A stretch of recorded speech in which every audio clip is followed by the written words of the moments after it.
Hello everyone and welcome to my new video. And what is this video about? Well, I was just hanging out with my good friend Helena Rice and she took a 3D scan of my head with her iPhone and then sent me the scan as an object file, and within minutes I had it in MaxMSP. My head was in 3D in MaxMSP. It's absolutely brilliant. I can't remember how she did it, some sort of infrared technology on the phone in some app. I don't know. It's amazing. I've got to get one. I've got to start getting into this stuff. And so I'm basically going to show you this right now. So first of all, I'm going to create a jit.world at floating 1 at enable 1. To create my 3D rendering context, and I'm going to just zoom in a little bit here. So I've got the object file here, and pretty much straight away I should just be able to drop it in to Max with the patch on. There I am! Look at that! That's me! That's my head! Isn't that funny? So I can create a jit.gl.handle now. With a message to reset that and connect that to the jit.world, and then I can move around. Look at that, it's good, isn't it? Isn't that weird? And if you turn it all the way around, then you can see my head from the inside. That's what I see every day. Anyway, so okay, so this has been loaded into a jit.gl.model, which is perfectly nice. However, I kind of want to screw around with this. I want to mess up my face, mangle it and make it all a bit weird and glitchy and stuff. So I'm going to have to do a few things. I'm going to use Gen, and I'm going to use the jit.gl.mesh to basically get matrix data out of this object file, mangle it around, and then put it into a mesh. So in order to do that first, I'm probably going to need to do some things. So I believe that the jit.gl.model has the at matrix output option. And now it's gone. So I've enabled matrix output, which means, excuse me, that I can now put this into the jit.gen environment and do some stuff. So I'm going to create, well, first of all, let's create a jit.gl.mesh and just connect that to the mesh and see what we get. Okay, nothing. So maybe we need to specify a relevant draw mode. So I'm going to pull up the attribute box for the jit.gl.mesh and try some different draw modes. Let's try triangles. All right, so there we are. There I am, but I'm actually just a grey bust.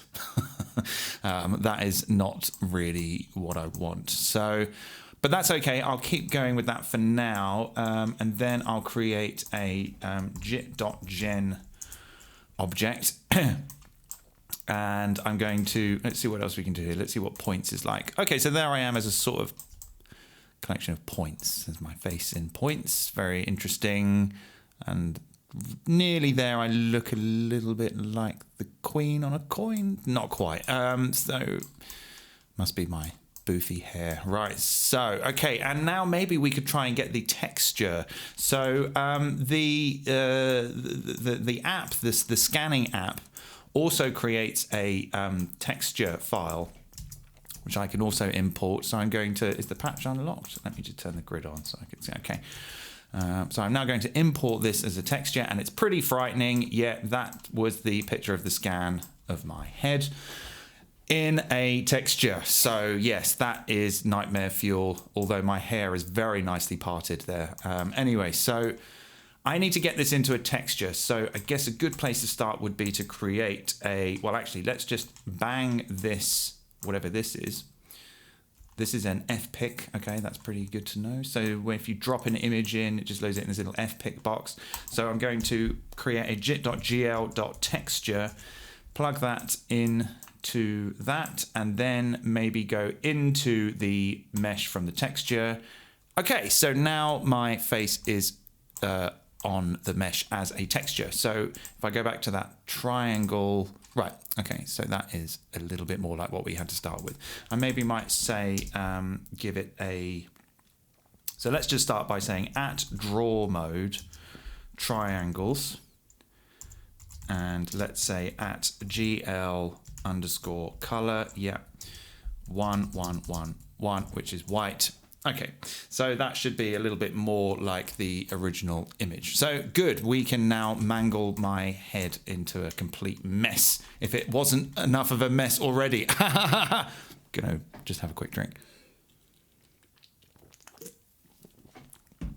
Okay, so the first thing we're gonna do is we're gonna go into Gen, and I'm going to start by swizzing the coordinates of this matrix. So we'll start, I'll get the S norm to get the signed normalized coordinates of the matrix, and I'll start with a swizz X and a swizz Y and a swizz Z for X, Y, and Z dimensions. And I will start by packing all those into a vector, and then I'll add them to the original input matrix stream here, and then we shall probably see oh, hello. I wasn't expecting that. So now my face has basically been ruined. So some stuff has happened there. Okay, that's fine. So it's basically probably receiving -1 to 1 on each of these numbers, putting them all together and adding that to this, which is why we got that. So actually, maybe what we'll do now is we'll create some parameters. We'll create a param for mult x, so we can multiply the x-axis of that input matrix, one for y and one for z. And then we'll add some multiply objects here, and we'll specify that we want this one to be multiplied by mult x, and this one by mult y, and this one by mult z. Okay, that's all looking okay. So we've made our params, and so if we go outside now, we can create a prepend mult x and a prepend mult y and a prepend mult z, and then I'll just create 3 floats here for each of one of those. You go into there, you go into there, and you go into there, and then you come out of there into there, and you come, whoops, they're a bit close together, I can't quite see the outlets. Yep, you into there and you into there. So now we can basically, do this kind of stuff. So we're sort of multiplying that signed normalized list of numbers to the Z axis of my face there, so we can get some pretty messed up stuff. Look at this. Ooh, it's kind of cool. Yeah. Whoa. Spooky. We can make some very spooky art with this simple idea. So let's put that back to 0. Let's reset this. Let's go out a little bit. Let's try it with the X. So that's, just sort of doing the same thing in another direction. And then this one will do the same thing in the Y direction. Okay, so let's maybe just apply a little bit of folding here. So let's fold by -1 to 1, whoops, on each of these axi. And so now when we do this, we'll kind of get this sort of thing, which is kind of fun. Yeah, woo. Okay. It's kind of fun. So I might maybe now create a jit.time and just connect that to that. That will just keep counting forever and doing this interesting mess up my face. We could try different draw modes. Let's try the lines. So that'll kind of join all the things together with lines. Let's try let's see what we've got here. Yeah, there's all these sort of different drawing modes, and because there's quite a lot of polygons in the scan, we can obviously do points as well, so you get this sort of very spooky stuff. We can change the point size. Where is it? Point size. Make my face really like that. Looks a little bit Minecraft now. Let's try and do that. Yeah, okay. Let's go back to the draw mode. Try fan, or try strip rather. Try fan. Ooh, that's kind of weird. Okay, so why don't we? I'm going to reset the handle, and actually I might just go out a little bit like that, and then I'm going to create a.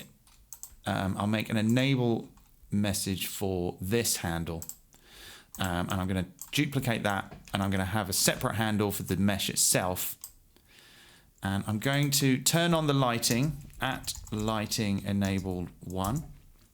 Now we have some lighting, and I'm going to create a jit.gl.light,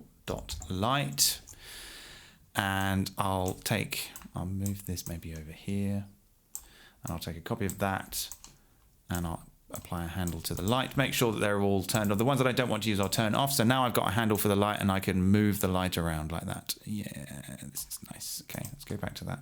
What was I using? Quads? No, triangles, wasn't it? Okay, interesting. So, okay, I'm just going to turn that off a second. Let's go back to 0 here. Yeah, so now we can kind of move the light around anywhere we want. I always thought this was my best side. Okay, right. Let's see what we've got now. Ooh, that's upsetting. Oh, nice. Okay. Now let's turn on the handle for the mesh, and let's have a look around here. Pretty nice. Very nice indeed. I like it. Let's try a bit of the y-axis, x-axis. It's all a little bit much, isn't it? So, okay, maybe let's make the folding a little smaller. So let's say actually 0.1 fold on these axes to make it less. But we'll keep it at -1 to 1 on the z-axis. So now as we adjust this, we kind of get more of this kind of thing. Actually, why don't I just do it for all of them? In fact, I think I could probably... I don't think there's anything stopping me putting a fold in here, but I think maybe I'll just do it this way, because I'm sort of in the mentality of working on sort of one axis at a time. So let's maybe just connect... Ooh. Time to all of this. Whoa.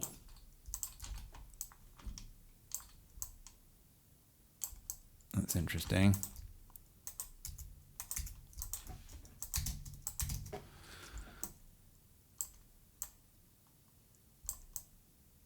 And you know what? I've changed my mind.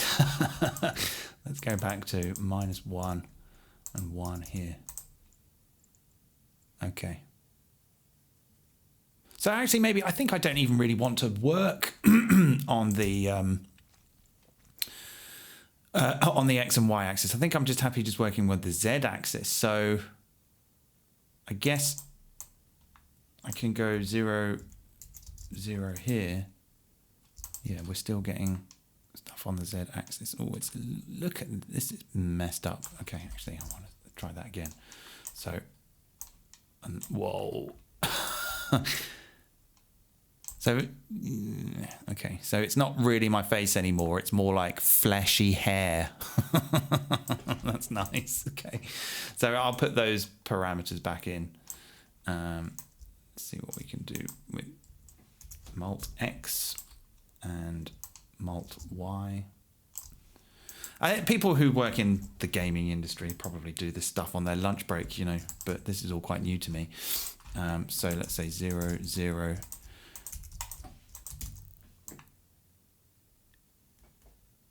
Yeah.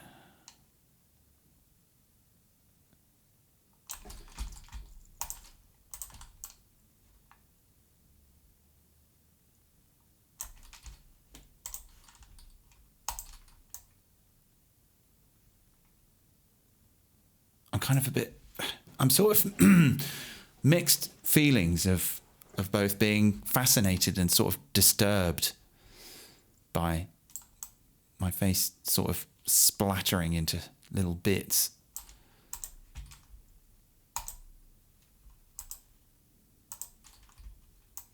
Oh, what just happened? I broke it.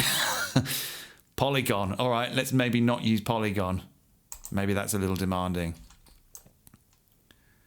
It's creepy, isn't it? This is a nice one.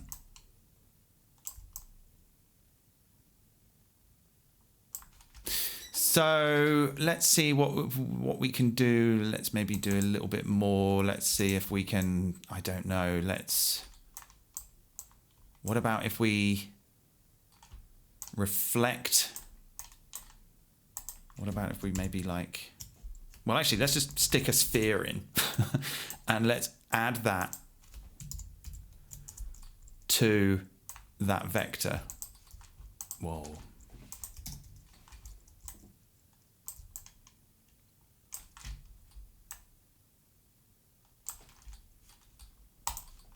This is messed up. It's kind of pretty though. Maybe that sphere was a little bit much. What about if we multiply the sphere by 0.1?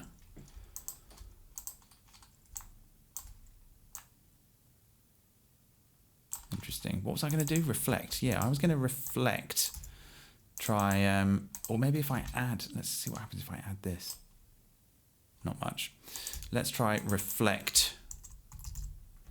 And let's reflect this vector with the original normalized or signed normalized vectors. It's all just kind of looking pretty similar, isn't it? Kind of just mangled.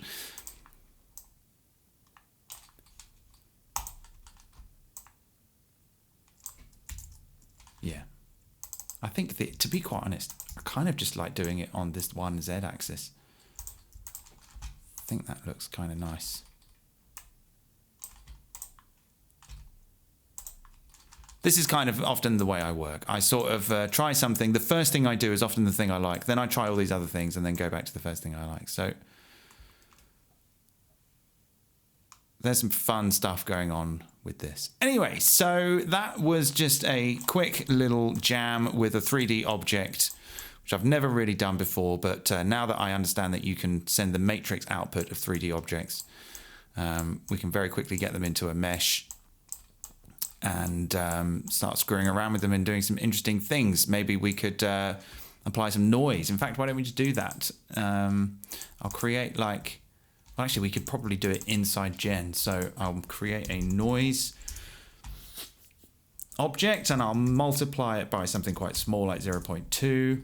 And then maybe I'll multiply this vector by the noise and see what that gives us.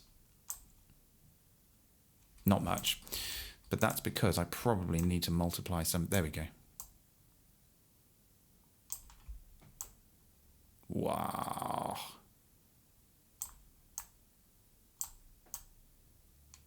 Let's maybe set a threshold here of greater than 0.99. So any noise data that's above 0.99 will get passed through. The rest won't. Now let's try a bit of, ooh. Yeah.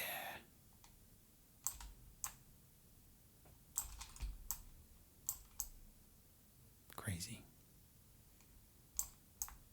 Yeah.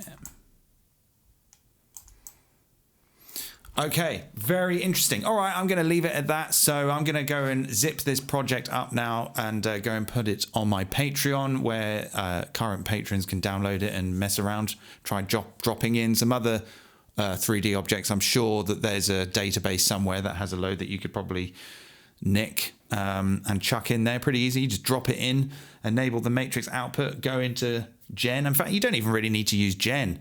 You could probably do the same thing with something like jit.unpack. You know, unpack all the, I guess you'd unpack 4 planes. Yeah, so then it would give you sort of separate planes. Then you can do it more with just regular Jitter objects. I'm happy just sort of playing around with Gen right now. But yeah, so there we go. That's pretty nice. Let's just maybe have a quick jam with this light here. Yeah. Okay. Thanks everyone for watching. See you next time. All the best. Bye.